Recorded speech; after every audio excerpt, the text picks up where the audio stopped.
Hello mga kainahan! Maayong buntag kaninyo diha. So pag mata na ko gana sa buntag, ako ada yung gitimplahan og kape akong bana. Kay mutabaho pamandi ay siya. Sus kagahi pamandi ay aning isdaan ni. So ako asa siyang gihumulan, tapos nidagan ko sa tindahan kay nahutdan naman day mig mantika. Unsa na lay prito na ko ani sa kong tilapia karon haruruy. Pag abot sa balay, nagpainit naman di karahay akong bana. So, ready to butang na lang ang mantika. Tapos, bukal na dayon na siya. Ato na dayong ilunod na nga to ang tilapia para dili malit atong bana sa trabaho. Yarn.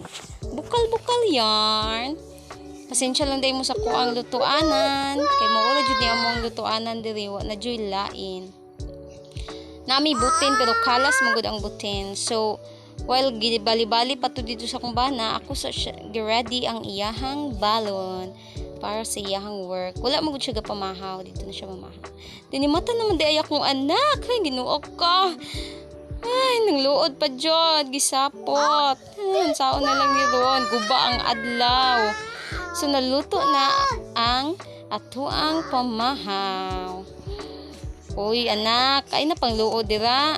Nagluod jud siya, wa jud siya nagpakuan. So nisulod na ako sa balay, niya ako ang gibutangan toyo ang balon sa kumbana kay mo na yung paborito. So, 3 yarn para I love you, ingat sa work. Paglakaw sa kumbana, nangaon na dayon mi, tapos naulian na dayon ang akong anak kay mo ra man magpauli siya ang iyahang video sa YouTube. So bye, thank you sa panonood.